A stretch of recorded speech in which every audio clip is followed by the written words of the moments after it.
For 60 days, the man sleeping under a freeway overpass had been cursed at, searched by police, and stepped around like trash. On the morning he finally came back, he did not return to his glass tower first. He walked straight to a demolition site his company had paid for, stood in front of the machines in torn boots and a borrowed coat, and told the foreman to shut it down. No one recognized the drifter until the woman who had fed him from her own empty kitchen looked at his face and went cold. Because the man she had treated with kindness was not poor. He was the billionaire who had helped destroy her family. Hello everyone, and welcome to today's story.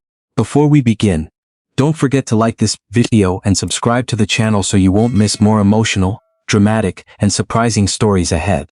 Be sure to leave a comment telling us where you're watching from. We'd love to hear from you. 60 days earlier, none of that seemed possible. Ethan Ward stepped out of the city council annex with the kind of expression men practiced when cameras were still nearby. Calm, controlled, untouchable. The rain had started 10 minutes earlier, a thin gray drizzle that made downtown Detroit look harder, colder, and more honest than it usually did from the 39th floor of Ward Urban Holdings. He paused under the awning while two assistants moved in close around him. One held an umbrella. The other held a tablet, already listing calls that had come in during the public hearing. Reporters were still gathered at the curb, waiting for one last statement. Across the plaza, a cluster of residents stood behind portable barricades with damp signs in their hands. Some were angry. Some looked tired enough that anger had burned down into something quieter. That was the part Ethan never liked. Anger was easy to dismiss. Exhaustion was harder. At 43, Ethan Ward had built the kind of reputation that made people lower their voices when he entered a room. He was the CEO of one of the most aggressive real estate firms in the Midwest. Ward Urban Holdings had turned abandoned industrial corridors into luxury lofts, boutique retail strips, and gleaming mixed-use complexes that business magazines loved to call visionary. He had been on covers, on panels, on lists. He was the man city leaders invited when they wanted to talk about growth, renewal, investment, the future. He was also the man half the neighborhood seemed to blame whenever that future pushed them out. Mr. Ward, one reporter called. Any response to the residents saying this project will price out working families? Ethan looked toward her, adjusted his cuff, and gave the answer he had given before. This redevelopment includes jobs, infrastructure improvements, and long-term tax benefits for the city.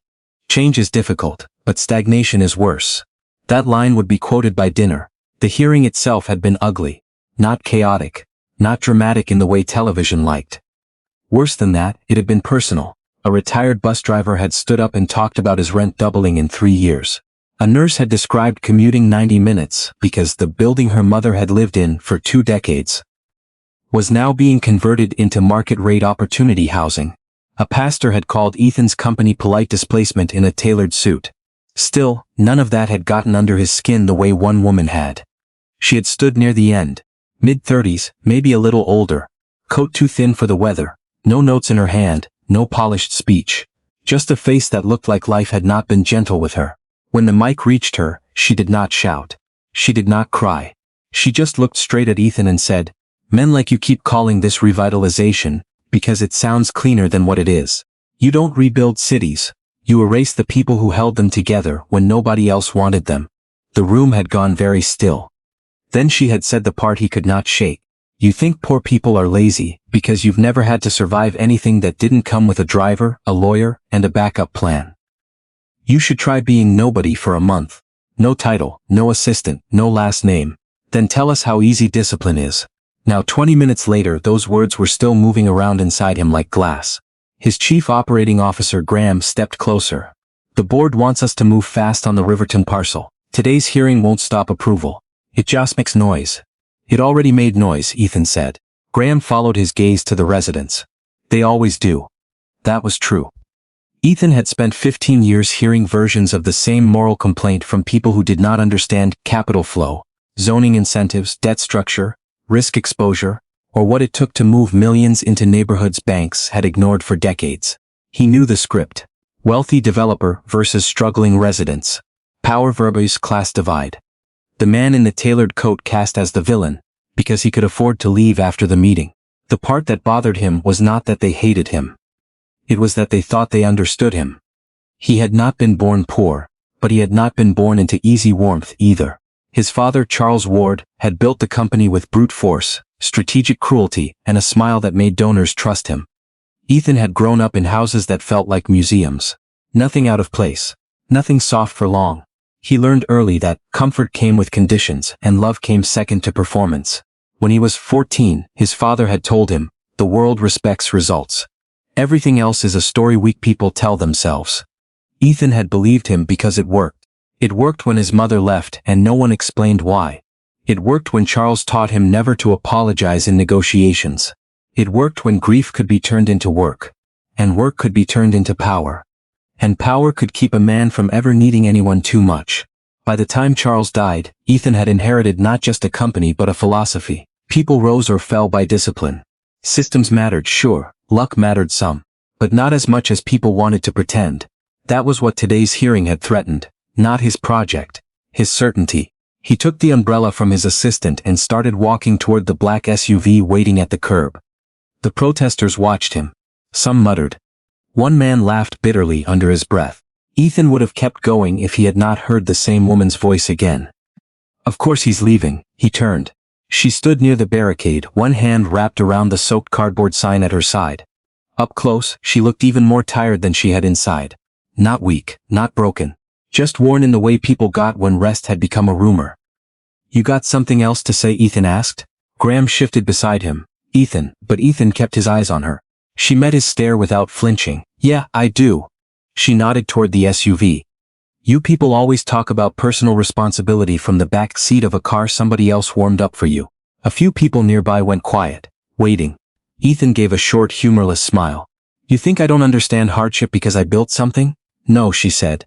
"I think you don't understand hardship because you've never once had to live without being Ethan Ward." He took a step closer. Rain tapped against the umbrella, steady and cold. "And you know that for a fact?" She did not answer right away. Then she said, "I know men like you confuse control with wisdom." That's close enough. It hit him harder than it should have. Maybe because she was wrong. Maybe because part of him feared she wasn't. "What's your name?" he asked. She looked surprised by the question. Then guarded. "Why?" "Because you seem very sure of yourself." She let out a breath. "Marisol Bennett." Ethan nodded once, like he was filing it away for later. "Well, Miss Bennett, discipline does matter. Choices do matter. You can hate that, but it doesn't make it false." Her face changed then. Not anger, something sadder. That's what people say when they've never been the one getting priced out of every choice. Then she turned away from him. That should have ended it. It should have become one more bitter exchange outside one more public hearing. But Ethan stood there a second too long, watching her disappear into the crowd. Watching the wet shoulders. The cheap kook. The look of someone who had said something she knew wouldn't change a thing and had said it anyway. Back in the SUV, no one spoke for almost a full minute. The city moved past in wet streaks of brick and glass. Graham was the first to break the silence. "She got to you?" Ethan kept looking out the window. "No. She did." Ethan finally turned. "What she did was repeat a lazy argument I've heard 100 times, that poverty is always somebody else's fault, that systems explain everything, that personal agency means nothing." Graham leaned back, then let it go, but Ethan didn't. By the time the car reached his office tower, the idea had already started forming. It was offensive at first. Absurd, even. Then strangely clean. No assistant. No penthouse. No boardroom. No ward name. Strip away the money, the title, the insulation, and test the argument where no panel moderator could rescue it. If the woman was right, he would know. If she was wrong, he would know that too. And more importantly, he would know it from experience, not theory. A billionaire experiment. Brutal. Real, private. He did not tell Graham. He did not tell the board. He went to the top floor, dismissed his assistant early, and closed himself inside his office as the rain deepened over the city. The room around him looked like what success was supposed to look like. Glass walls, steel lines. Art no one touched. His reflection hovered faintly over the skyline in the darkening window. Expensive, composed, certain. For the first time in years he distrusted that reflection. By 7 that evening he had made 3 calls. One to a private investigator he trusted to build a quiet contingency plan. One to an old security contractor who owed him a favor, and knew how to make a man disappear without involving crime. One to a boutique attorney who specialized in executive protection and non-disclosure. He gave them almost no context. He only said he was taking an extended personal absence. No public statement. No medical event, no family emergency. His COO would run operations for 60 days. If anything truly catastrophic happened, there would be a dead drop number left in a sealed envelope. Otherwise nobody was to find him. The security contractor, a gray-haired former Marine named Nolan Price, came to Ethan's private residence after 10. He walked through the kitchen in muddy boots and looked at the marble island like he found it personally offensive. "This is a terrible idea," Nolan said. "That's not what I asked." "No, but it's still true." He set a canvas bag on the counter. "You asked for clothes nobody would notice, a burner phone with one emergency contact capability, and a cash limit so low it would hurt. That should been my clue you'd lost your mind." Ethan unbuttoned his cuffs. 60 stared at him. "You serious?" "Yes." "Why?" Ethan thought of Marisol Bennett in the rain. Of the hearing room. Of the contempt in that quiet sentence. "You've never had to live without being Ethan Ward." "Because I'm tired of listening to people talk like they know what creates failure," he said. "I want facts," Nolan laughed once. "Not kindly. What you want is a controlled fall." "That's not the same thing." "Maybe not." But Ethan ignored that. Near midnight, he stood alone in his dressing room with the canvas bag open on the bench. Inside were worn jeans, cheap thermal layers, a stained jacket, torn gloves, boots that looked secondhand because they were, and a knit cap with the logo washed almost away. Nolan had added a folding razor, motel soap, and a list of shelters, church basements, meal schedules, transit corridors, and neighborhood boundaries marked in thick black pen. Ethan removed his watch first. Then his wedding band freehand paused over his phone. He had no wife waiting, no children asleep upstairs. No one to explain himself to except the machine of his own life, and that machine would keep running if properly fed. That was the sort of fact that used to comfort him. Tonight it felt colder than usual. He placed his phone in the drawer, then his wallet, then the key card to the private garage, then the thin gold cufflinks his father had worn before him. One by one the objects of his name. Nolan stood by the door, arms folded. "You need one on-street name." Ethan looked up. "Can't call you Ethan, too clean, too memorable." Ethan said nothing for a moment, then Cal. "Cal what?" He thought of giving a false last name. It felt unnecessary. Out there last names were luxuries. "Just Cal." Nolan nodded once. "Fine, Cal." Ethan changed. The clothes hung wrong. Not theatrical, just bad. The boots pinched. The jacket smelled faintly of mildew and old smoke. He caught himself in the mirror and did not see a drifter yet. Just a wealthy man pretending badly. That would change. He picked up the canvas bag. Nolan handed him an envelope. "What's that?" "Storage locker number. Tiny amount of emergency cash. Copy of the rules we agreed on." Nolan's face went serious. "You get hurt bad, you call. You get arrested, you call. You start thinking pride is worth dying over, you call." Ethan slid the envelope into the inner lining of the jacket. Then he walked through his own house, for what might have been the last time as Ethan Ward. Past the dark living room. Past the dining table no one used. Past the enormous windows that looked out over a private stretch of river and reflected back a man, who had always believed distance was the same thing as clarity. At the service entrance Nolan opened the door. Cold night air rushed in. "Last chance," Nolan said. Ethan looked past him into the darkness beyond the courtyard lights. Into the city that knew his buildings, his money, his company, his signatures. A city that did not know him without any of it. "That's the point," Ethan said quietly. Then he left the phone, the watch, the cards, the life. And under the name Cal, he stepped out into the night absolutely certain that 60 days would prove poor people just needed to try harder. By 6 the next morning, Ethan had already learned something he had never needed to know before. Cold felt different when there was nowhere to go after it. In his old life, weather had been an inconvenience between buildings, a detail visible through glass. Now it sat inside his sleeves, under his collar, in the damp lining of the jacket Nolan had found for him. He had slept badly on a bench, behind a shuttered laundromat, waking every 20 minutes to the sound of trucks, footsteps, or his own body jerking at noises that meant nothing, and could still mean trouble. He told himself that was temporary, an adjustment period.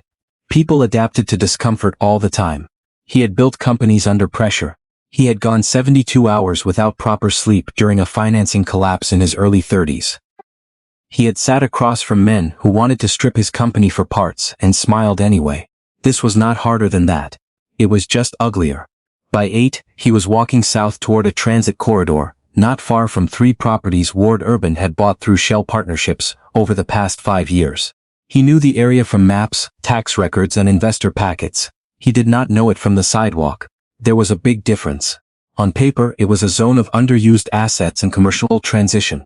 On foot, it was bus exhaust, broken concrete, pawn shops, payday lenders, a clinic with a line outside the door, and people moving fast enough to suggest they were always already late. He found his first problem before breakfast. He needed water. There was a convenience store on the corner. He walked in, grabbed an empty cup from beside the soda machine, and asked the cashier if he could fill it from the fountain with plain water. The cashier didn't even look up at first. "You buying something?" "No," Ethan said. The man looked at him, then at the jacket, then at the boots. It was a fast scan, efficient, dismissive, then, "No, it's water. It's still the store's." Ethan stood there a second too long, stunned less by the refusal than by how casual it was. The cashier had already moved on, already turned to someone else buying cigarettes and a breakfast sandwich. Ethan left without arguing, because he suddenly understood that argument required status. Or leverage. Or the assumption that your indignation mattered to someone. Outside, a woman walked past him, carrying a toddler on her hip, and a grocery bag in her free hand. The toddler held a juice box. Ethan stared at it for half a second before hating himself for doing that. He found a public restroom inside the transit terminal 20 minutes later, but a uniformed attendant blocked the entrance with one arm. "Ticket riders only. I just need the bathroom." The attendant shrugged. "Policy." Ethan almost laughed. It came out as something rougher. "You need a bus ticket to use a toilet?" The attendant's face stayed blank. "You need to keep moving." That phrase followed him all day. Keep moving. It was not advice. It was erasure with manners on. By late morning, hunger had started to sharpen him in the wrong way. He had kept only a little emergency cash by design, and even that had felt like cheating. The point was to test his belief honestly. No hidden reserve. No private safety net except the one he could use only if things turned dangerous enough to end the experiment. He had imagined getting work fast. Loading docks, day labor, cleanup. Something hard and immediate. The first contractor trailer asked for ID. The second asked for a phone number and a current address before the supervisor would even come outside. The third didn't ask for anything at all. A man in a neon vest leaned against a fence and looked Ethan over with mild contempt. "You ever pour concrete?" "Yes," Ethan lied. The man smirked because the lie was obvious. Ethan's hands still looked like a man who signed paper for a living, even after one night outside. "No, you haven't. I can lift. I can haul. Can you show up tomorrow?" "Yes." "Where'd you sleep last night?" Ethan said nothing. That was enough. The man waved him off. "I don't hire maybe. I hire stable." Stable. The word landed harder than Ethan expected. In his world, stability had meant portfolio diversification, low debt exposure, good legal insulation. Here it meant something much simpler. An address. A phone. A shower. A place where another man believed you would still exist in the morning. By noon, the city had turned mean in small ways. Not dramatic, just grinding. He sat on a low wall near a bus stop and watched people glance at him, then past him. He was not physically threatened, not yet. He was simply no longer a person anyone expected to know. Invisible people were everywhere once he had become one of them. A church van pulled into a side lot across the street just after 1. 3 men in worn coats started moving toward it, before Ethan understood what it was. He followed on instinct. Volunteers handed out foam containers with rice, beans and slices of overcooked sausage. Nobody smiled too much, nobody made speeches. It was fast, tired work, necessary. When the volunteer reached him, she said, "You got your own fork?" He didn't. She gave him one from a paper box and moved on. He sat on the curb and ate too fast. The food was lukewarm and salty, and better than anything he had tasted in weeks, which made no sense because he had eaten sea bass and saffron risotto less than 48 hours earlier. Hunger did that. It stripped pleasure down to function and made function feel holy. "You'll puke if you keep going like that." Ethan looked up. A black man in his 50s stood a few feet away with a gray beard and a Detroit Lions beanie pulled low over one eye. He held his own foam container like someone who knew exactly how long he needed to make it last. "I'm fine," Ethan said. The man snorted. "That's your first lie. There'll be more." He sat down beside Ethan without asking. Another man joined him a moment later, thinner, jittery, with a scar running from his left ear to the corner of his jaw. "New?" the second man asked. "That obvious?" The beanie man nodded. "You still look offended. That wears off." They did not ask for his story. That surprised him. In his old life, everyone wanted context, background, positioning. Here, biography seemed less important than whether he knew the rules. "You sleep alone, you sleep light," the first man said. "You keep your shoes on if you got shoes worth keeping. Don't flash cash. Don't tell anybody where you got anything. Don't take food from somebody twitching too hard. And if somebody says move, you move. What if there's nowhere to move to? Ethan asked. The scarred man gave him a look that was almost pity. Then you learn that ain't your decision. Their names were Leon and Darnell. They told him where a shelter line formed after dark, and which block to avoid after midnight, if he didn't want to get rolled for the jacket and boots. They told him what cops usually ignored, and what made them stop. They told him which storefront had an outdoor spigot around back if he wanted water before the owner locked the alley gate. None of it was dramatic. None of it sounded like the language of moral failure. It sounded like people teaching survival because survival had become a set the housed world did not want to see. That night, Ethan tried the shelter line. He got there late. By the time he reached the front, the worker behind the folding table was already shaking her head. No beds left. What about mats? No mats left either. He stared at her. So that's it? She looked tired enough to be hollow. That's it for tonight. It started raining again around 10. Not hard. Just enough to ruin what little warmth remained in the city. Ethan ended up under an overpass with 7 other people, and a shopping cart tipped onto its side to block the wind. A man coughed for an hour straight. Somewhere nearby, a woman cried in her sleep and then denied it when someone asked if she was okay. Ethan lay awake on cardboard that smelled like mildew and oil and tried one last time to frame all of it inside his old belief system. Temporary setbacks, poor planning, bad choices, weak impulse control. He reached for those explanations the way a drowning man reached for anything floating, but they did not fit the day. Not the water, not the bathroom, not the job rejections, not the line outside the clinic, not the shelter running out of space before dark. Not the way Leon had split half his bread with Darnell without making a show of it. Not the way people looked at him and decided, in less than a second, that he did not count enough to inconvenience themselves. He slept maybe 2 hours. On the 7th day, he was sitting near the transit corridor again, colder, dirtier and angrier than he had expected to become so quickly. He had not shaved. His throat hurt. The cheap boots had rubbed 2 raw places into his heels. His stomach felt both empty and sour at once. A bus hissed to a stop. A wave of people spilled out, each carrying somewhere to be. Most of them passed him without a glance. Then one woman stopped. She was carrying a faded canvas tote and wearing a dark coat with a broken button near the collar. She looked at him directly, not with pity, not with fear, just directly, like she was checking whether someone was still in there. Ethan lifted his head. She studied his face for one quiet second and asked, "Do you still remember your name?" And for reasons he could not explain, that question hit harder than hunger ever had. Ethan stared at the woman as if she had asked him something impossible. Around them, buses groaned, brakes hissed, people hurried past with coffee cups and backpacks and lunch bags, and none of them slowed down. But she stood still. She did not wave a bill in front of him. She did not throw a warning at him about getting a job. She just waited. He cleared his throat. "Why would you ask me that?" The woman shifted the canvas tote higher on her shoulder. She looked tired in the way some people did when life had been expensive for too long. There were faint shadows under her eyes. Her hair was pulled back without much care. Her coat had been mended at one sleeve with thread that did not quite match. But her face was steady, not soft, not hard, just steady. "Because sometimes people disappear before they die," she said. "And after a while they stop answering to anything." Ethan almost said something sharp. Reflex, pride. The last scraps of himself trying to stand up straight. But the truth was, he had almost answered with the wrong name. He had almost said Ethan. Then stopped because Ethan Ward did not belong here. Ethan Ward had warm elevators and polished conference tables, and men who called him sir. The person sitting on the bench in a wet jacket and cheap boots was supposed to be Cal. He said it a second late. Cal. She studied him for another moment as if she knew that hesitation meant something. Then she nodded once. "All right, Cal." That was it. No speech, no judgment. She reached into the tote and pulled out a paper bag folded over at the top. Then she set it beside him on the bench.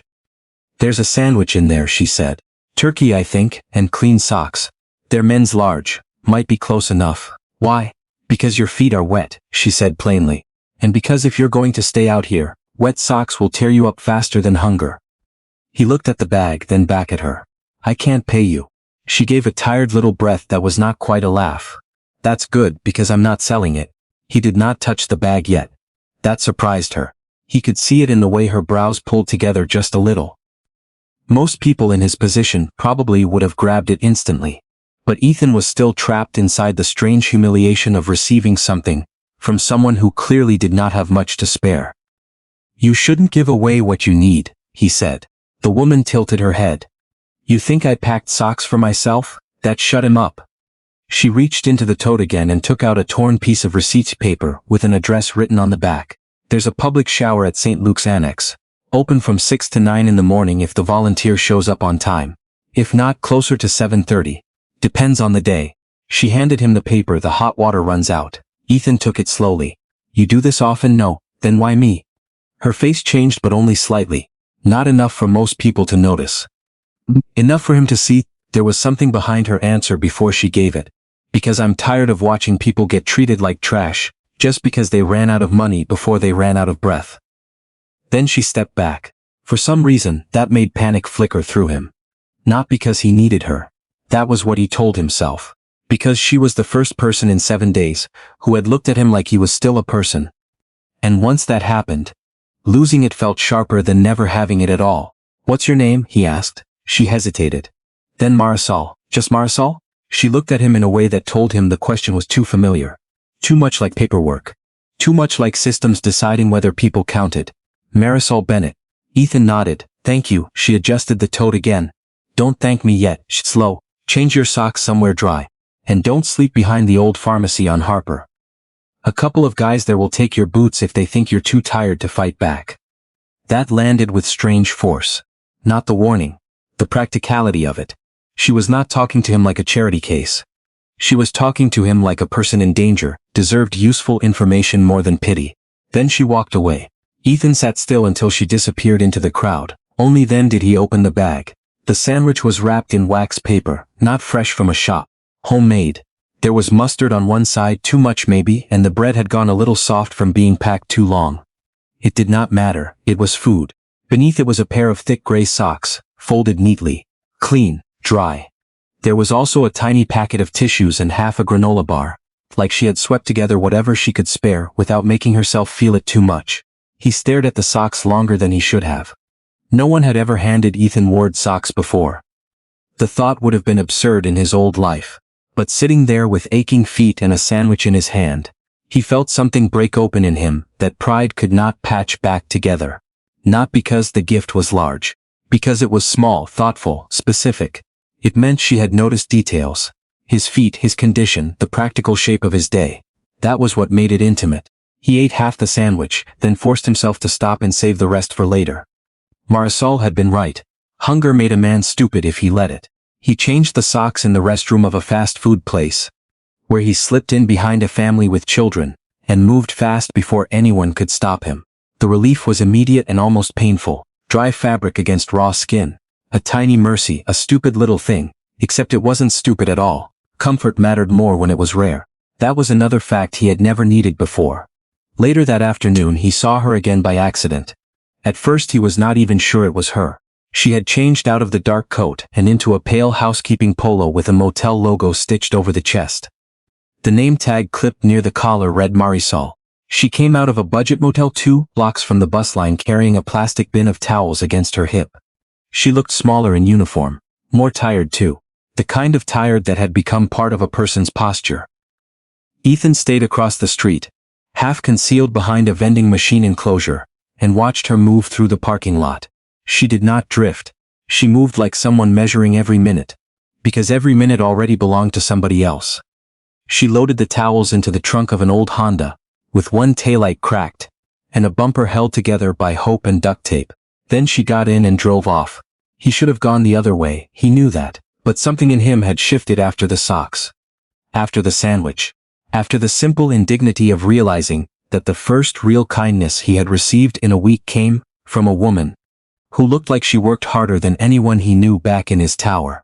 So he followed, not close enough to be seen, not like a stalker, just enough to see the route. The Honda crossed into a neighborhood of tired duplexes and sagging porches where chain-link fences leaned, and kids' bikes were left in narrow side yards. Marisol parked in front of a small brick building with peeling white trim. Ethan stayed on the opposite side of the street near a boarded-up storefront and watched her carry 2 foam food containers and a paper pharmacy bag inside. 20 minutes later, she came back out with a younger man, maybe 22 or 23, thin and broad-shouldered at the same time, wearing work boots and a welding school hoodie. He leaned down the porch steps slowly, as if one knee gave him trouble. Marisol steadied him without making it obvious she was doing it. Then an older woman appeared in the doorway. She did not come outside. She only stood there with one hand pressed to her chest, thin and careful in a house dress and cardigan, and Marisol turned back twice before driving away. Like leaving was something she never did without counting the people still inside. That image stayed with Ethan long after dark. A woman working one job, maybe two, carrying food home in foam boxes, bringing medicine, helping a younger man down the steps, looking back at an older woman who seemed too fragile for cold air. There was no drama in it. That was exactly why it cut deeper. Real struggle rarely announced itself. It just showed up in how slowly someone moved, in what they carried, in how often they looked back before they left. The next 2 days, Ethan saw her twice more. Once outside the motel at dawn, dragging 2 trash bags to the dumpster before her shift ended. Once at a church pantry line, not taking a place for herself, but picking up a small box and signing for it, like she hated needing help, and had decided to do it anyway because someone else needed it more than her pride did. That was the thing that bothered him most. Marisol was not a saint, he could tell that already. She was too tired to be one, too practical. But she kept moving through her life with a kind of control he had always associated with people who had options. She clearly did not have many. And still, she had stopped for him. On the 4th day after they met, he was sitting on a low wall near the annex address she had given him. She passed by on foot after sunset. This time she stopped without surprise, like some part of her had expected he would still be there. "You look less dead," she said. Ethan almost smiled. "That's generous." It wasn't a compliment. She nodded toward his feet. "Socks hold up?" He hesitated. "You work at that motel on Gratio." It came out wrong the second he said it. Too observant. Too specific. Her face hardened at once. "Why do you know that?" He felt the mistake go through him.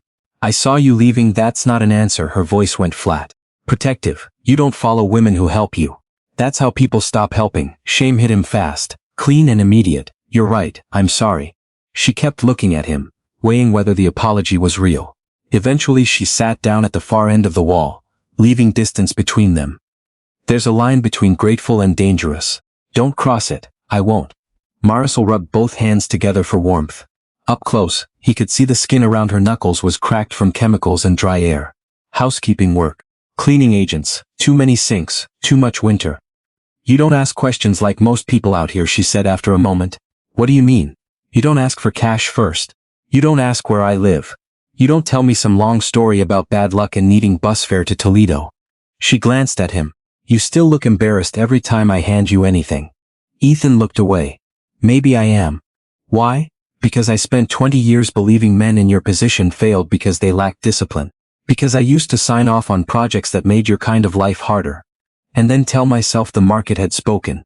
Because my name means power in rooms that probably ruin people you love." Instead he said, "Because I'm not used to needing help." Marisol was quiet for a moment. Nobody is. That answer sat between them longer than either of them spoke. Then she reached into her tote and pulled out an envelope, creased and overhandled, the paper gone soft at the corners. She opened it halfway, checked something inside and slid it back again. Ethan caught the logo before she did. Not Ward Urban Holdings exactly, older than that.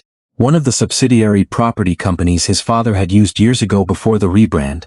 Ward Civic Residential. He knew the mark because he had seen it on archived acquisition files and old letterhead in storage. No one outside the company remembered it now. But Marisol did.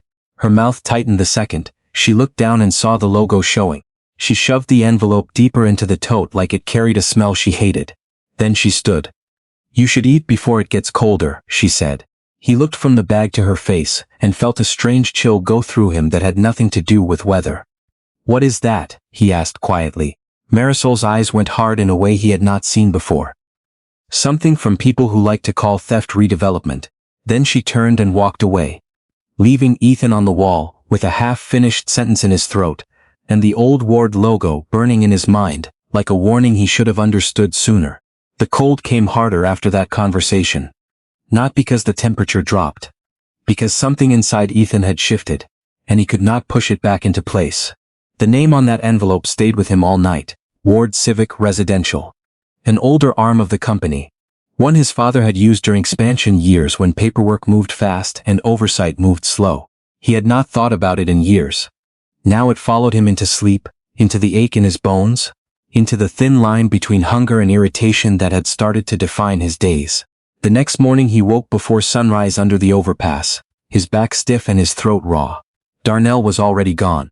Leon sat a few feet away, sipping something from a paper cup, watching traffic like it might eventually explain something. "You look like you've been thinking too much," Leon said. Ethan rubbed his face. "Maybe I have." Leon snorted. "That'll do it. Thinking sesh out here." Ethan almost asked him what he meant, but stopped. He was starting to understand that questions were a kind of currency, too. You didn't spend them unless you had to. Instead he stood stretched slowly and tested his feet. The socks Marisol had given him were still dry, still intact. That small fact mattered more than it should have. He moved toward the alley Leon had mentioned, the one with the outdoor spigot. A few others were already there, taking turns rinsing their hands, their faces, whatever they could manage without drawing too much attention. No one talked much. The water was cold enough to hurt, but it woke him fully. As he wiped his face with the sleeve of his jacket, he caught his reflection in a cracked piece of mirror leaning against the wall. It startled him again. Not because he looked unrecognizable, because he was starting to recognize this version too quickly. That scared him more. By mid-morning he had made another attempt at day labor. This time he found a demolition crew working behind a fenced-off strip mall. Not one of his projects, smaller, independent, the kind of job his company might absorb later once it became profitable enough to matter. He waited near the gate until a supervisor stepped out. "I can work," Ethan said. "Anything you need." The supervisor looked him over with the same quick calculation Ethan was starting to hate. "You got gloves? No? Steel toes?" Ethan looked down at his boots. They were not. The man shook his head. "Insurance won't cover it. Come back when you got the right gear, I can lift. I'll sign whatever. You don't sign anything if you ain't covered." The man cut him off, cruel. "Just final. Move along." That was the part Ethan hadn't factored in. Not just effort, not just willingness. Barriers layered on top of each other, requirements that made sense on paper and locked people out in practice. He walked away slower this time. Not angry, not yet. Just aware of something he didn't have a name for. A pattern maybe. A system that filtered people before they ever reached the part where hard work mattered. He found Marisol again that evening. She was at the church basement this time, standing near a folding table, where volunteers handed out paper cups of coffee and small containers of soup. She was not working there officially. Just helping. Moving with quiet efficiency, stacking lids, wiping spills, guiding people through the line so it kept moving. Ethan stayed back at first. Watching her here was different than watching her outside the motel. Here people spoke to her. Not with reverence, not with pity. With familiarity, with trust. A man with shaking hands handed her his empty cup without looking. And she took it like it was the most normal thing in the world. An older woman leaned in to whisper something, and Marisol nodded, serious, focused, like whatever was said mattered. She wasn't just surviving, she was holding things together. That realization sat heavy in his chest. He waited until the line thinned before stepping forward. When she saw him she didn't smile.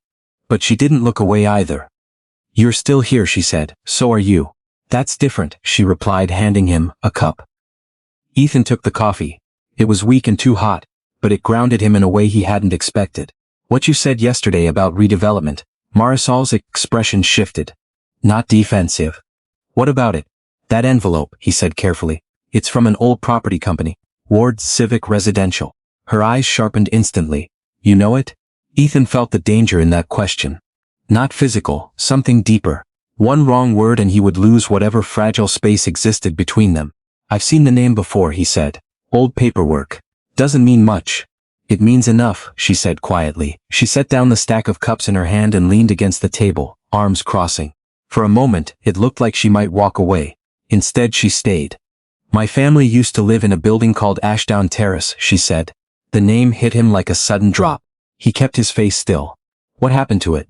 "What always happens," she said. "Something breaks. Something gets blamed. Then somebody decides it's easier to tear it down than fix it."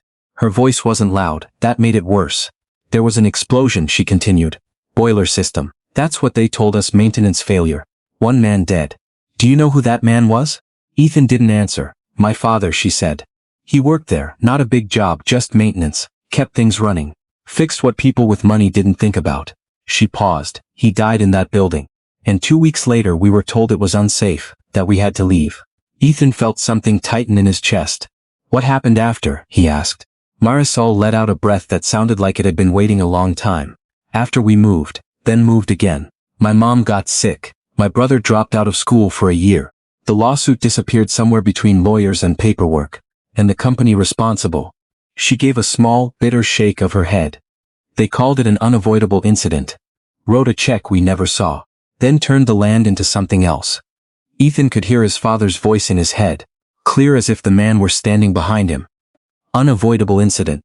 He had heard that phrase before, in board summaries, in briefings, in conversations that treated human lives like footnotes to financial recovery. You ever think it wasn't an accident? Ethan asked quietly. Marisol looked at him like the question itself was dangerous. I think it doesn't matter what I think, she said. What matters is what they could prove. And we couldn't prove anything. Her fingers tightened slightly against her arms. My dad kept records, she added after a moment. Maintenance logs, notes. He said something wasn't right before it happened. Said he wasn't signing off on a report that didn't match what he saw. Ethan's pulse picked up. What happened to those records?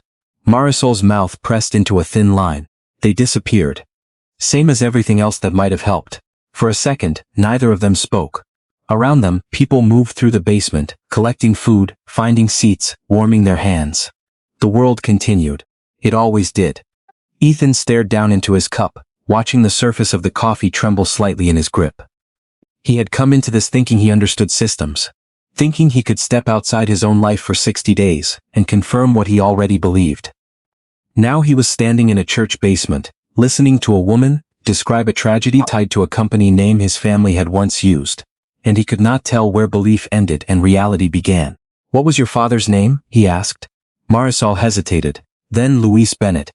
Ethan nodded slowly, committing it to memory even though part of him wished he hadn't heard it at all. Because once something had a name, it became harder to ignore. Marisol pushed off the table. You should eat before they close up, she said, as if the conversation had not just shifted something fundamental. Ethan looked at her. That envelope, you still have it? She froze, for just a second. Then she turned, eyes narrowing slightly. Why? Because if there's anything left from that time, he said carefully. Anything at all, it might matter. Marisol studied him longer this time. You're asking a lot of questions for someone who said he doesn't know anything, she said. Ethan didn't answer. He couldn't. Not without crossing a line he wasn't ready to cross yet. Finally she looked away. There's nothing left, she said. Not really. But the way she said it didn't match the truth, and Ethan saw it.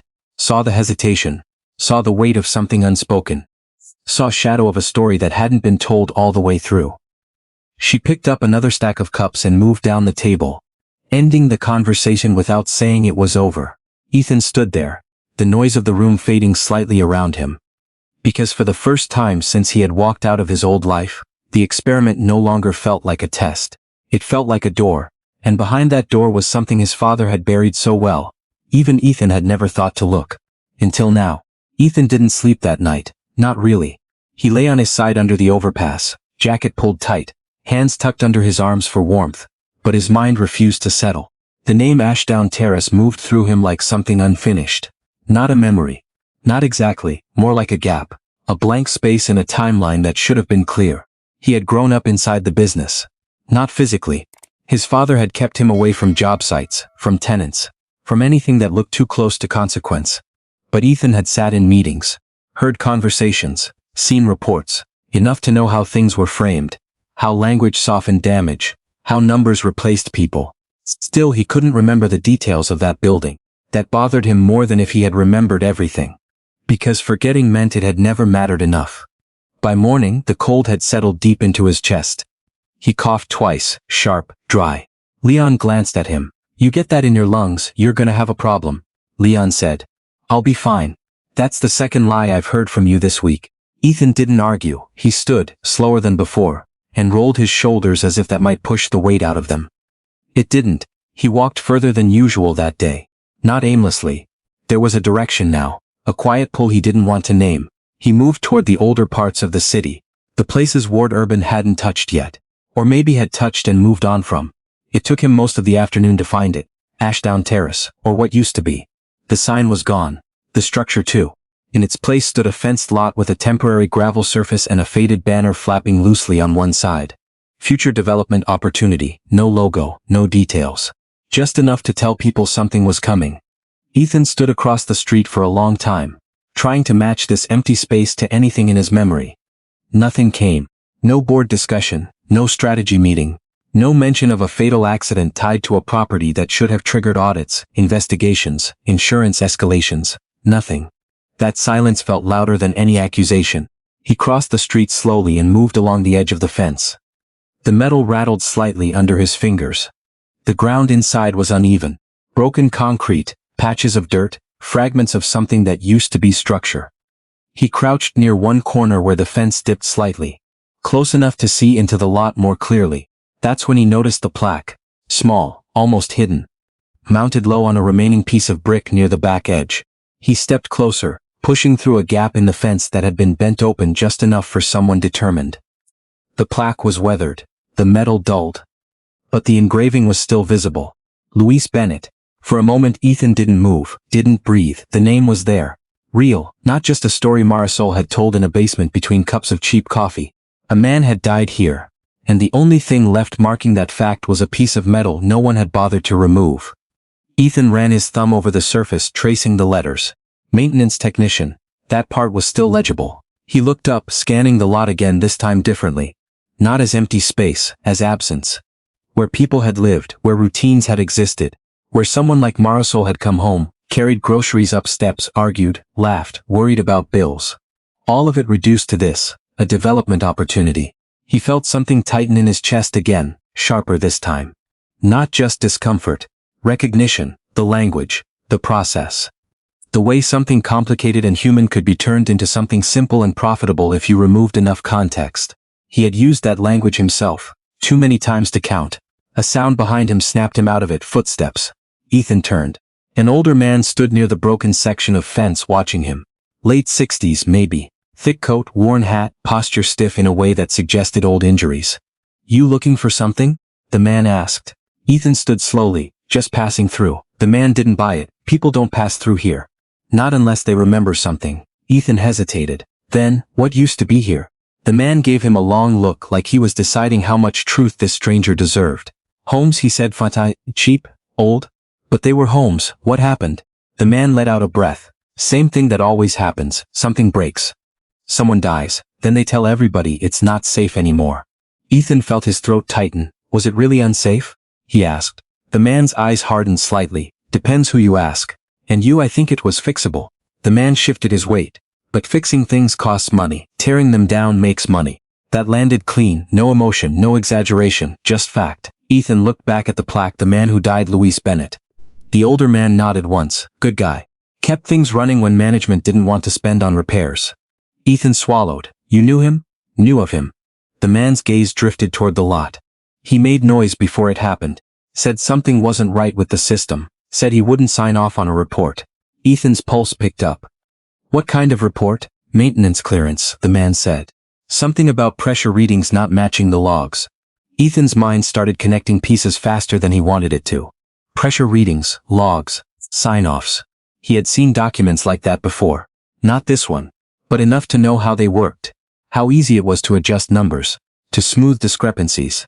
To make problems disappear on paper before they became expensive in reality. What happened to the report? Ethan asked. The man gave a small, humorless smile.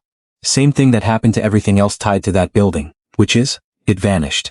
Silence settled between them. The city moved around them. Traffic, distant sirens, a dog barking somewhere down the block. Normal life continuing.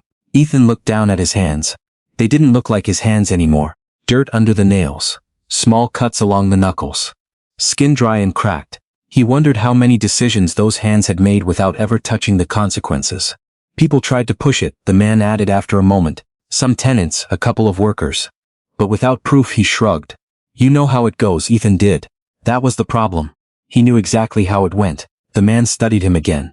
You got a connection to this place? Ethan opened his mouth, closed it, then said, no. The lie felt heavier now. Not defensive. Just insufficient. The man nodded slowly, like he didn't believe him but didn't care enough to push. Then don't get too attached. Nothing left here but ghosts and paperwork nobody can find. He turned and walked away. Ethan stayed. He moved closer to the plaque again, crouching this time, as if being lower to the ground might bring him closer to something real. Marisol's voice echoed in his head. He kept records. He said something wasn't right. He wouldn't sign. Ethan pressed his hand flat against the brick. If that was true, if there had been records, then they hadn't just disappeared. They had been removed. On purpose. A chill moved through him that had nothing to do with the air. Because removing something like that didn't happen at random. It happened through decisions. Through instructions. Through people who had the authority to make inconvenient truths go away. His father had been one of those people. Ethan sat back slowly, his breathing uneven. For the first time since this started, the experiment didn't feel like something he controlled.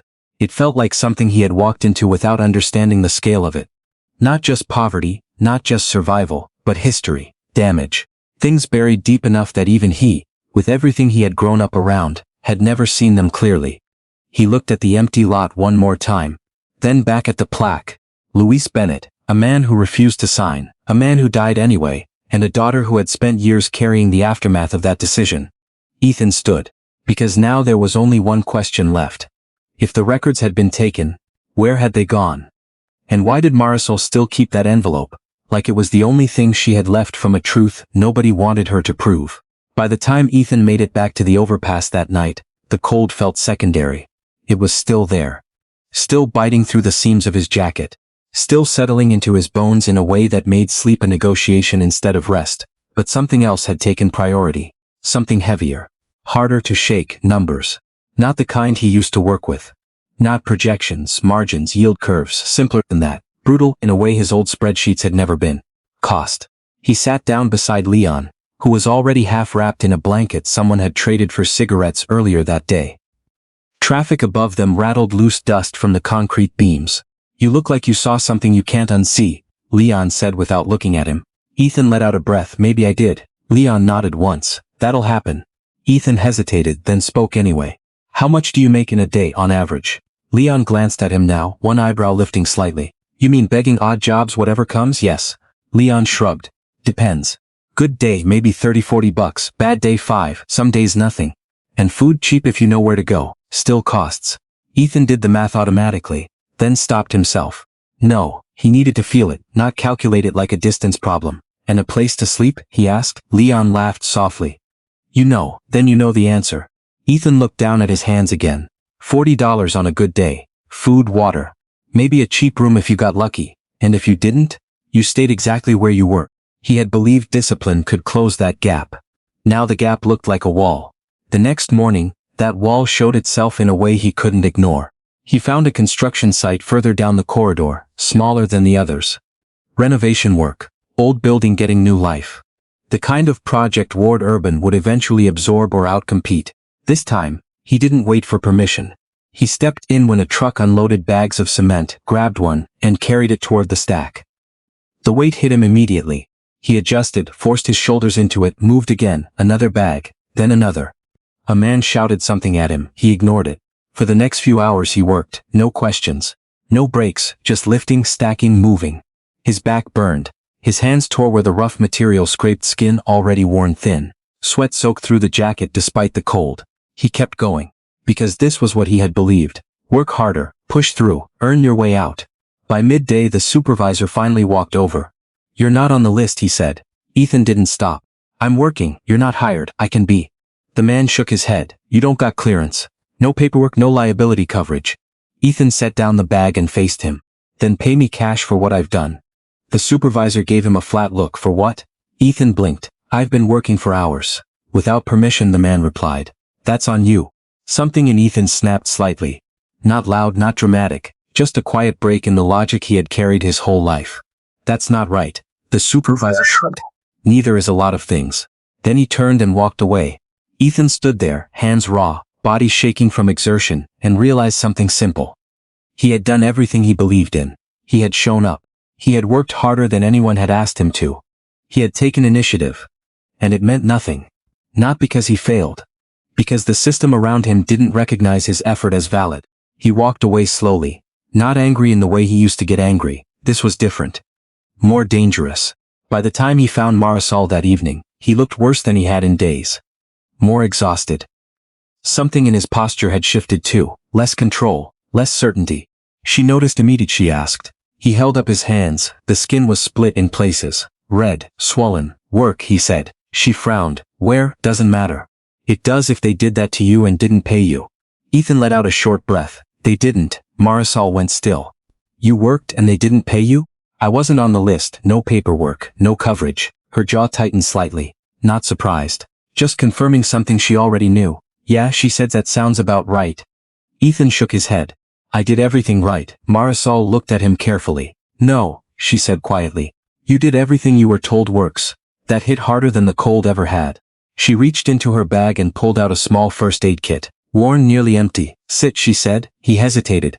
She didn't repeat herself. He sat. She cleaned his hands with slow, practiced movements. Not gentle, but careful. The kind of care that came from doing this before. Too many times. You can't just walk onto a site, she said. They'll use you if they can. Then pretend you were never there. That's illegal. She gave him a look. So is a lot of things. Ethan watched her hands as she wrapped a strip of gauze around his palm. You ever report it? He asked. She almost smiled. Not kindly. Report it to who? He didn't have an answer. She finished wrapping his hand and sat back slightly. For people like you, she said, not looking at him. The system works most of the time. So when it doesn't, it feels like something broke. She finally met his eyes. For people like us, it's the other way around. That stayed with him. Not just the words. The way she said us. He didn't belong in that word. Not really. And yet, sitting there with torn hands and no money and nowhere to go, part of him understood why she used it. Marisol, he said slowly, that building, Ashdown Terrace. Her expression shifted immediately. What about it? I went there. Her body eyed to see it. She looked away for a moment. Then back at him. There's nothing there, I know. He hesitated. There's a plaque. Something flickered across her face. You saw it, yes. Silence stretched between them. I talked to someone. Ethan continued. He said your father tried to report something before it happened. Marisol's jaw tightened again. A lot of people said a lot of things back then. But you believe it, Ethan said. She didn't answer right away. Then quietly, I believe my father didn't lie. That was enough. Ethan leaned forward slightly. If he kept records, if something didn't match, then there might still be proof. Marisol shook her head. We looked. My mom looked. Lawyers looked. There was nothing. But you still kept that envelope. Her eyes snapped back to his. You noticed too much, she said, because it matters. She stared at him for a long moment. Then she exhaled slowly. There was something, she said. Not much. Not enough to prove anything on its picked. What? Marisol hesitated. Then my dad kept a copy of one log, just one. Said it didn't match what they were asking him to sign. Ethan felt the ground shift under him. Where is it? Marisol didn't answer. Not right away. When she did, her voice was lower. My mom kept it. Locked it away after everything happened. Ethan leaned closer. Do you still have it? Marisol looked at him like she was seeing him for the first time. Not as a drifter, not as someone she helped, as someone asking the kind of questions that came with consequences. Why do you care, she asked. Ethan opened his mouth. Closed it. Because the truth would break everything. Because the lie was getting harder to hold. Because for the first time in his life, he wasn't sure which version of himself was the real one anymore. Finally he said, because if that log is real, then what happened to your father wasn't just an accident. Marisol held his gaze, and something shifted. Not trust, not yet, but something close to it. There's more than just the log, she said slowly. Ethan's heart skipped. What do you mean? Marisol reached into her bag, pulled out the envelope. This time she didn't hide the logo.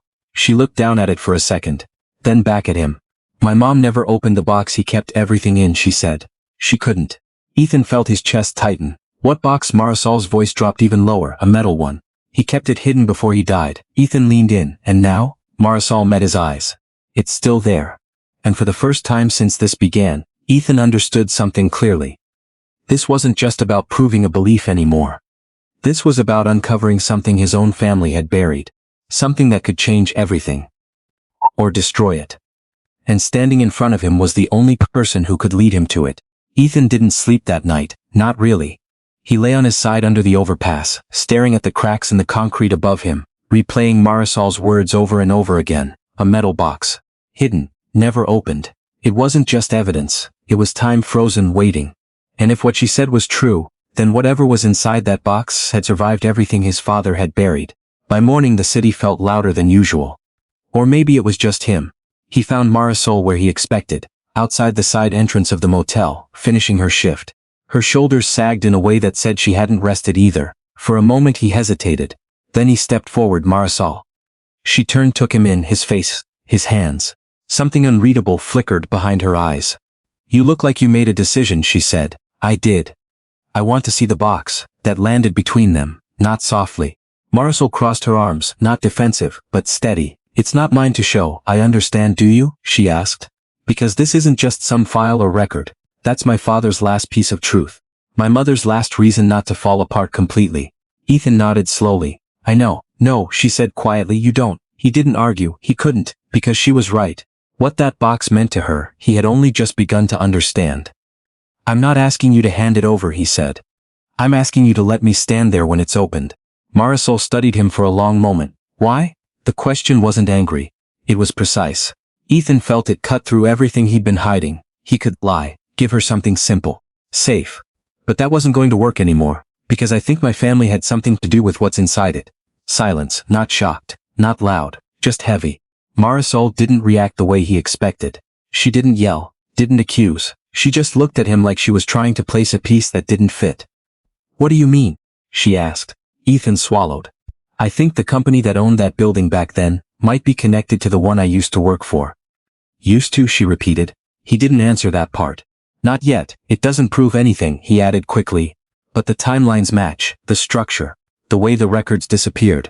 Marisol's jaw tightened slightly. You're telling me a company like that just erased what happened? I'm telling you I've seen things erased before. That was true. Just not the way she thought. She looked away, toward the street, where early traffic had already started to build. My mom never wanted to open it, she said. She said if there was something in there, it wouldn't bring him back. It would just remind us what we lost. And you? Ethan asked. She didn't answer right away. I think not knowing is worse, she said finally. But I never had the courage to push her.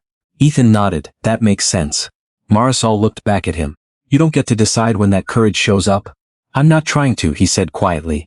She held his gaze for another second. Then she exhaled. Come with me tonight, she said. After my shift, if she agrees, we'll open it. Ethan felt something shift in his chest. Not relief, something deeper, responsibility. Thank you, he said. Don't thank me yet, she replied. You don't even know what you're stepping into. He thought he did. But he was wrong. That afternoon stretched longer than any he'd lived through since this started. Ethan couldn't sit still. He walked the edges of the neighborhood. Past buildings that looked too familiar now. Brick facades. Broken windows. Half-renovated shells waiting for investors, who would never see the people already living there. Every corner felt like a question. How many of these had he signed off on without looking twice? How many had stories like Ashdown Terrace buried underneath? He stopped in front of a boarded-up storefront. There was a faded sign still hanging above it. The name barely readable. He stared at it longer than he should have. Because for the first time he wasn't seeing property, he was seeing absence. Someone used to stand here, sell something, feed a family. And now it was just gone. That night he met Marisol at the edge of a narrow residential block. Older houses, close together, peeling in places but still lived in. Still holding on. This is it, she said. Ethan followed her up the steps. The door opened before they knocked. A woman stood there. Older, thin. Eyes sharp in a way that didn't match the rest of her body. She looked at Marisol first, then at Ethan. And everything about her posture changed. Who is this? She asked. Marisol hesitated for half a second, then, his name is Cal. He's helping me look into Dad's records. The woman didn't look convinced. But she stepped aside anyway. Come in. The house smelled like something cooking earlier. Rice, maybe beans, familiar. Grounding. Ethan stepped inside carefully, like he didn't belong. Because he didn't. Marisol closed the door behind them. Mom, she said gently, we need to talk about the box. That was all it took. The woman stiffened. No, she said immediately. We've been through this. Marisol continued. We don't know what's in there. We don't know if there's anything that could help us understand what happened. We understand enough, her mother replied. He's gone, that's what happened. That's not enough for me anymore. Silence filled the room. Ethan stayed still, invisible, but not present in a way that mattered. Marisol stepped closer. You always said Dad tried to tell the truth, she said softly. What if he left it there, because he knew someone would need it? Her mother's eyes flickered. Pain, fear, something else. What if opening it makes things worse? She asked. Marisol didn't answer right away. Then we deal with it together. The woman looked between them again. At Ethan, this time longer. You, she said slowly, why are you here? Ethan felt the weight of the question. And the lie sitting right behind it. I want to know the truth too, he said. It wasn't enough, but it wasn't false. She studied him for a few seconds more. Then she turned, walked down a narrow hallway. Stopped at a closet, reached inside. When she came back, she was holding it. Small metal, scratched, worn, locked. Ethan's breath caught. This was it. Years of silence. Held in something that could fit in his hands. Marisol's voice softened. Mom. Her mother didn't look at her. I never opened it, she said. Because I was afraid it would prove he died for nothing. Ethan felt something twist in his chest. And if it proves he didn't? Marisol asked. The woman closed her eyes for a moment, then opened them again. Slowly, carefully. She handed the box to her daughter. Then we owe him the truth. Marisol held it like it weighed far more than it should. She looked at Ethan. Just once. As if asking something without words, he nodded. Barely. She reached into her pocket, pulled out a small key. Ethan didn't know where it came from, didn't ask. The key hovered over the lock, for a second too. Then a sharp click. The sound was small. But it echoed, and as the lid began to lift, Ethan realized something with absolute clarity. Whatever was inside that box was going to change more than just their understanding of the past. It was going to decide what kind of man he had been all along. The lid creaked open slowly, like it had something to resist. Not the metal, not the hinges. Time. Marisol held the box steady on the small kitchen table. Her hands didn't shake, but they weren't still either. There was tension in her fingers, in her shoulders, in the way she leaned forward just enough to commit, but not enough to rush it. Her mother stood behind her, one hand resting lightly on the back of the chair, like she needed something to hold on to. Ethan didn't move. He barely breathed. Inside the box there wasn't much. At first glance it looked almost disappointing. A stack of papers, folded, some yellowed at the edges, a small USB drive.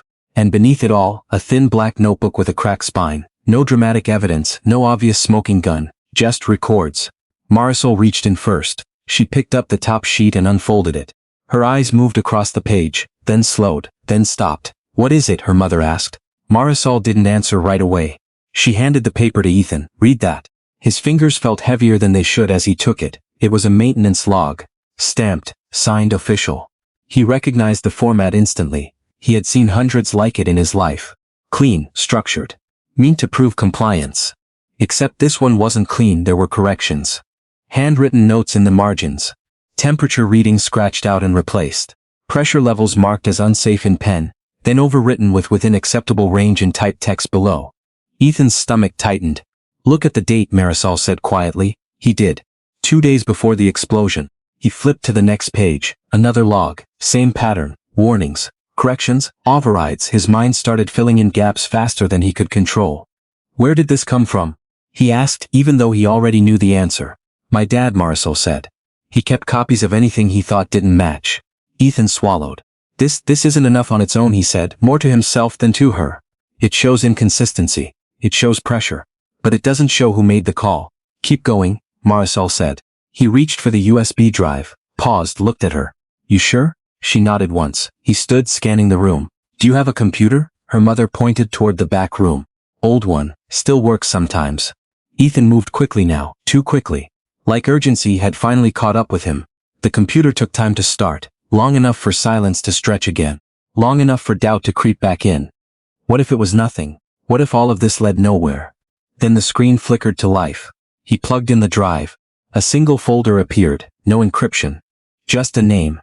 Backup auth Nazathan clicked. Files opened, spreadsheets, email exports, internal communication records. His breath slowed. This was not something a field technician should have had access to. Marisol stepped closer. What is it? Ethan didn't answer immediately. He opened the first email thread, scrolled, read, then stopped. No, he said under his breath. What? Marisol asked. He turned the screen slightly so she could see. This is internal approval communication, he said. Budget adjustments. Maintenance reductions. It's authorization to delay repairs. Her mother leaned in slightly. Why would they delay repairs? Ethan didn't look away from the screen. To save money. He scrolled further. Each email more specific than the last. Each decision clearer. Cut inspections, reduce material quality, delay replacements. All framed in language that sounded careful, strategic, justifiable, until it wasn't. Then he saw the name, and everything inside him went still. It was a signature line, at the bottom of a chain approving a cost reduction package tied directly to Ashdown Terrace. A name he knew, not from the streets, from boardrooms, from family dinners, from years of being told this was the man who would protect the company's future. Ethan's half-brother, Daniel Ward. His chest tightened. No, not just Daniel. He scrolled up. Another approval, all different format, less polished. That one carried a different name. His father. The room felt smaller, hotter. Marisol's voice cut through it. What does it say? Ethan forced himself to speak. It says they knew. Silence. They knew the system was failing. They knew the risk levels weren't acceptable. And they approved delays anyway. Marisol stared at the screen. Her face didn't break. Not yet. Her mother though. She sat down slowly. Like her legs couldn't hold her anymore. They let it happen, she whispered. Ethan nodded once. Yes. The word felt like a weight. Not just truth, ownership, because this wasn't just a company. This was his company, his name, his inheritance. Marisol stepped back from the table. Not dramatically, just one step. But it created distance, from the screen, from the box, from him. You said you worked for a company like this, she said. Ethan closed his eyes for a second. Here it was. The moment he had been avoiding since the beginning. The moment where the lie stopped protecting him. I didn't just work for them, he said quietly. Marisol didn't blink. Then what? He looked at her. Really looked at the woman who had fed him, helped him, trusted him enough to open this. I am them, he said. They didn't explode. They just landed. Heavy. Final. Marisol's expression didn't change right away. It was worse than anger. It was stillness. Like something inside her had gone completely quiet. What do you mean? She asked. Ethan didn't look away. My name isn't Cal, he said. It's Ethan Ward. Her mother's breath caught.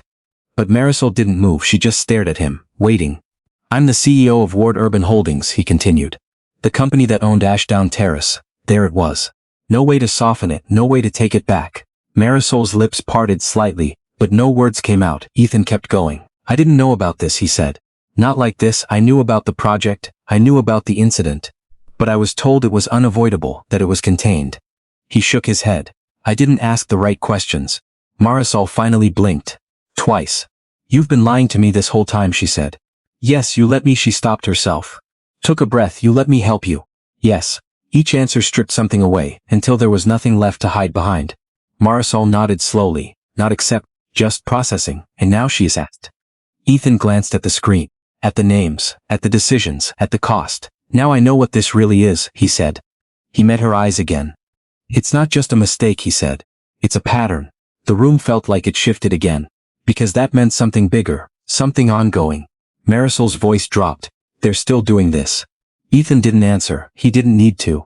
Because they both already knew. She stepped closer to the screen again. Not to him, to the evidence. Her father's last truth, her family's loss. And now the proof that it hadn't ended with them. She picked up the notebook from the box, flipped it open. Pages filled with handwriting, dates, observations, names. Her father's voice preserved in ink. She turned a few more pages, then stopped. Her eyes narrowed slightly. What is it? Ethan asked. She didn't answer right away. Then she turned the notebook toward him. Read that. Ethan leaned in, his heart dropped. Because written in the margin, next to a list of maintenance discrepancies, was a note, short, almost casual, but devastating. If anything happens, they'll say it was unavoidable. But I heard them say this building is just the first. There's a church block next. Ethan's breath caught. Church block. He knew that phrase, because he had seen it recently. In a project briefing, a redevelopment plan. Scheduled to begin within weeks. Marisol's voice was barely above a whisper. They're going to do it again. Ethan closed his eyes. And in that moment, the experiment ended. Not because 60 days were up, but because the question he had started with no longer mattered. The only thing that mattered now was what he was going to do with the truth. Because if he did nothing, then everything he had just learned would become another box. Closed. Hidden. Waiting for someone else to open it too late. The room didn't explode, no shouting, no glass breaking, no dramatic collapse. It was quieter than that, which made it worse. Marisol stood there, still holding the notebook. Her fingers pressing into the worn edges, like she needed something solid to keep her from drifting. Her mother hadn't moved from the chair. She stared at the table, not the screen, not Ethan. Like her body had chosen one point it could handle and refused everything else. Ethan didn't step closer. He knew better. There was a distance now that wasn't physical. It had weight, history, A kind of gravity that didn't let you just cross it because you wanted to. You should leave, Marisol said. Her voice was calm, too calm. I will, he said, after we talk about what comes next. That was the wrong sentence. Marisol's eyes snapped up. What comes next? She repeated. You think there's a next step we just plan out together? I think they're about to do this again, Ethan said. And if we don't act, she cut in. The word hit harder than anything she could have shouted. Ethan stopped, because she was right. There was no we yet. Not after what he had just said. You don't get to stand on this side of it, she continued. Not after lying to me every day. Not after letting me feed you, help you, trust you. Her voice cracked, just once. But it was enough. Ethan felt it land. I know, he said quietly. No you don't, she shot back. Because for you, this is still something you can walk away from. You go back to your life, your tower, your money, your name. She stepped closer now. And I'm supposed to what? Partner with you? Fix your mess for you? Ethan didn't move. Didn't defend. Because there was nothing to defend. You're right, he said. That stopped her for half a second. I don't get to stand here like I'm part of this solution yet, he continued. But I also don't get to walk away from it. Her eyes searched his face, looking for something. Anything. And what does that even mean? She asked. It means I don't get to hide behind what I didn't know anymore, he said. And I don't get to solve this with money. A bitter laugh escaped her. That's convenient. It's not convenient, he said. It's the only thing that makes this real. Silence again. Not empty this time. Tight. Charged. Marisol looked down at the notebook, then at the screen, then back at him. They're going to demolish that block, she said. The church, the houses around it. That's where my mom's staying now. I know, Ethan said, her eyes sharpened. How do you know? He hesitated, then told the truth. Because I approved the early stage budget for it 3 months ago. That landed differently, slower, deeper. Marisol didn't step back this time. She just stared. She said, no. This is happening right now. Yes. And you signed off on it. I did. There was no way around it. No way to soften it. Her mother finally spoke. Quiet, fragile, then why are you here? Ethan turned to her. Because that question mattered, more than anything else in the room. Because I didn't know what I was signing, he said. Not really. Not like this. That's not an answer, she said. He nodded. I know. He took a breath. I came out here to prove something, he said. That people like you were where you are because of choices. Because of discipline. Because of effort. Marisol's expression didn't change. And she asked. And I was wrong, he said. Simple, direct, no speech, no performance, just that. Her mother watched him carefully now. You learned that by pretending to be one of us? She asked. No, Ethan said. I learned it by failing at it. That shifted something, small but real. I thought if I worked hard enough out here I could climb back up, he continued. I thought the system would recognize effort, reward it. He shook his head slightly. It doesn't. Not without access. Not without identity. Not without the things people like me take for granted. Marisol crossed her arms. And now what? You've had your lesson? Now I have a responsibility. That word hung there, heavy. Marisol didn't reject it this time. But she didn't accept it either. Responsibility looks different depending on who's saying it, she said. I know. Do you? She asked. Ethan met her eyes. I'm about to lose everything, he said. That got her attention, not sympathy. Focus. What do you mean? If I stop that project publicly, he said, and release those documents, I'm not just exposing the company. I'm exposing my family, my brother, my father's legacy, and, she said, and I lose control, he answered, of the company, of the board, maybe everything. Marisol didn't react the way he expected. She didn't soften. Didn't say it was too much. She just said, so? Ethan almost let out a breath that sounded like a laugh. Because that was the difference. For him, it was everything. For her, it was just what needed to happen. That's the point, he said quietly. It has to cost me something real. Otherwise it's just another version of the same thing. Marisol studied him again. Longer this time. You're saying you're willing to burn your own house down, she said. If it was built on this? He replied yes. Another silence. Then she shook her head slightly. You still don't get it. Ethan frowned. Then tell me, this isn't about your house, she said. It's about ours. That landed. Because she was right again. It's about the people who are about to lose everything, she continued. The ones who don't get a second chance. The ones who don't get to learn and come back better. Ethan nodded slowly. I know. No, she said again. You're starting to. She turned away, walked toward the window, looked out at the dark street. My mom can't move again, she said. Not like that, not after everything. Ethan stepped closer this time. Carefully. What do you need? He asked. She didn't answer immediately. Then proof, she said. Not just for us. For everyone. You have it. She shook her head. We have pieces enough to hurt us. Not enough to protect us. Ethan understood. They'll bury it, she said. Or spin it. Or drag it out until no one cares. Not if it's public, he said. She turned back to him. And you're going to do that? Yes, how? Ethan hesitated. Because this was the part where there was no clean path. I go back. He said. I access everything. Internal records. Full archives. I pull everything connected to Ashdown Terrace. To the church project. To the cost-cutting approvals. And then I release it. Marisol watched him closely. And your brother? Ethan's jaw tightened. He'll fight it, he said. Call it a breakdown, a PR stunt. Try to shut me down before I can move, can he? Ethan didn't answer right away. Then yes, he said. That was the truth. The room went quiet again. Because now it wasn't just about what needed to be done. It was about whether it was even possible. Marisol looked down at the box again. Then back at him. If you go back, she said slowly, you don't get to come back here the same way. Ethan understood. No more hiding, he said. No more pretending, she added. He nodded. No more second chances if you mess this up, she finished. That one stayed in the air. Because it was real. Because she meant it. Ethan held her gaze. I won't, she didn't respond. Didn't say she believed him, didn't say she didn't, she just stepped back, creating space again. But not as much as before. Then go, she said.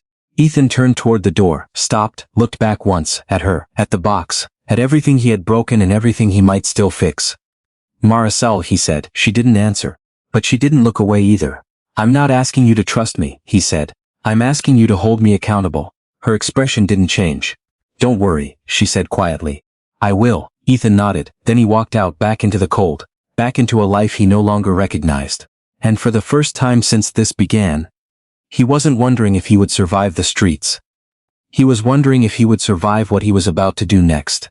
Because somewhere between the boardroom and the overpass, he had crossed a line.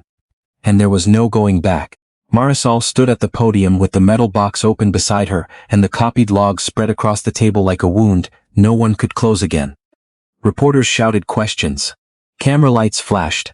Men in suits from Ward Urban stood near the back with faces gone pale and tight. Ethan was there too, but not at the microphone, not in front.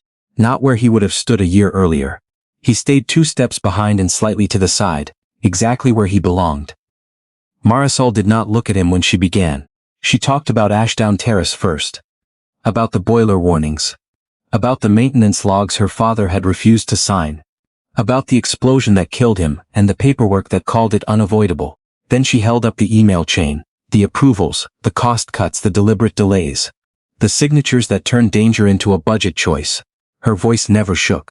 That was what made the room listen. She was not performing grief.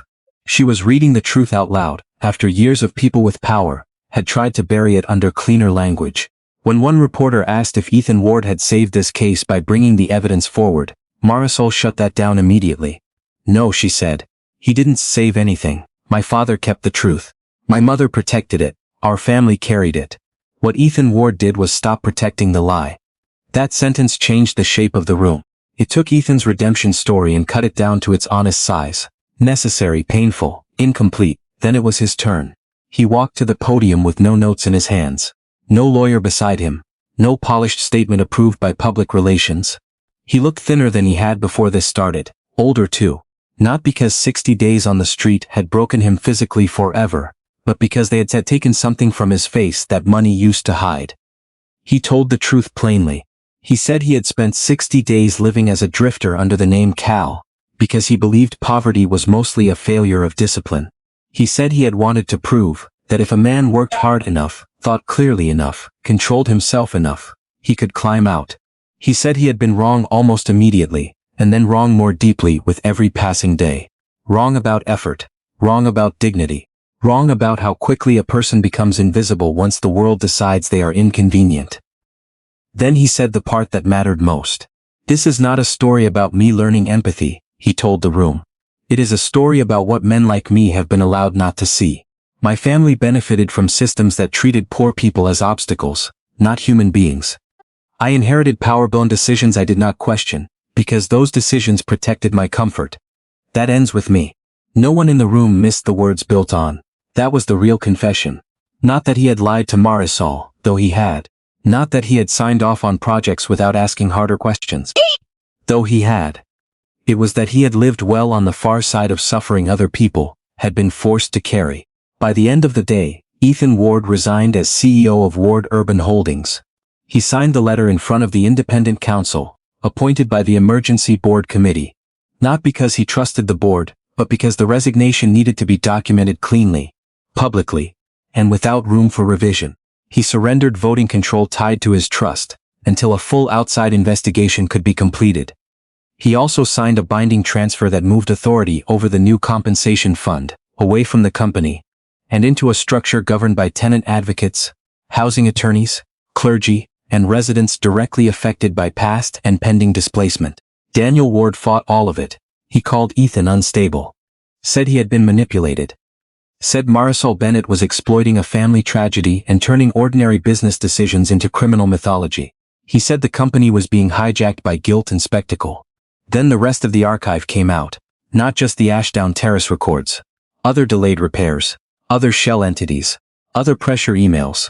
Not always criminal, sometimes just cruel. Sometimes just strategic in the way wealthy people use that word when they want distance from the damage. It was enough. Enough for civil investigators. Enough for regulators. Enough for the board to stop pretending Daniel's anger came from principle instead of fear. The church block demolition was halted under court order within 72 hours. The residents who had already been handed relocation notices were told those notices were void pending review. The land, once the legal mess was sorted through, did not become another mixed-use monument to extracted value. It became something smaller. Less glamorous, more useful. A housing cooperative with capped rents, and a legal resource center on the ground floor where tenants could get actual help before they were already drowning. It did not fix the city. It did not erase what had happened. But it changed what happened next for the people who would have lost everything if no one had interrupted the machine. Ethan sold 3 properties outright to fund the first round of restitution. Not symbolic assets, not luxury toys he could easily replace. Real holdings tied directly to expansion years. He no longer wanted to call success. He liquidated them below what his advisors would have recommended, because speed mattered more than optimization. That was another new lesson. Sometimes, doing the right thing meant accepting less money and less control, and doing it now, before the moment closed. Months later, when the first checks went out and the first legal clinic opened its doors, his name was nowhere on the wall. That had been Marisol's condition. No foundations named after you, she had told him early on. No silver-plated redemption, he had agreed. That was the only kind of agreement she would accept from him now. Specific, enforceable, free of poetry. He found his mother in late October in a small town outside Traverse City, living under a different last name in a rented house, with a vegetable garden gone to seed for the season. The meeting was not cinematic. She did not open the door and burst into tears. He did not fall apart in her arms. Life rarely gave back what had been taken in that neatest shape. She opened the door. She recognized him immediately, and for a second the years between them seemed to stand in the doorway too. "I know why you left," he said after they sat down. She looked at him for a long time before answering. "No, you know part of it." That was true. There had been coercion, threats, legal structures designed by his father to remove her slowly and make it look voluntary. She had fought harder than he had ever been told. She had lost anyway. "I should have looked sooner," he said. "You were a child," she replied. "I wasn't a child for all of it." That was the part she did not soften. She nodded once, accepting the truth of that too. They did not leave the afternoon healed, but when he stood to go, she walked him to the door. That for them was not nothing. Marisol never became his employee. Never became the noble poor woman transformed into an ornament of billionaire remorse. She joined the independent oversight board with tenant delegates and legal authority written into the structure itself. Her vote counted the same as everyone else's, sometimes more when experience mattered most. She and Ethan learned a different kind of peace. Not forgiveness exactly. Not in the easy way stories sometimes fake. What existed between them was narrower and more honest than that. She believed him only when his actions held. He understood that trust was no longer a feeling he deserved. It was a discipline he had to live under. Several months later, Ethan stood in the back of a crowded community room, while folding chairs scraped over worn tile. And people argued over repairs, childcare space, transit access, and whether the new co-op bylaws needed stronger language around succession rights. Marisol was at the front with a binder in one hand and a marker in the other, moving the meeting forward with the kind of calm authority no one had ever given her. but she had earned anyway. No one introduced Ethan, no one thanked him. A few people glanced at him, most didn't. They were there for housing, not for him. For the first time in his life, being outside the center of the room did not feel like punishment. It felt accurate. He leaned against the back wall and watched Marisol listen to an elderly tenant explain why the word affordable meant nothing.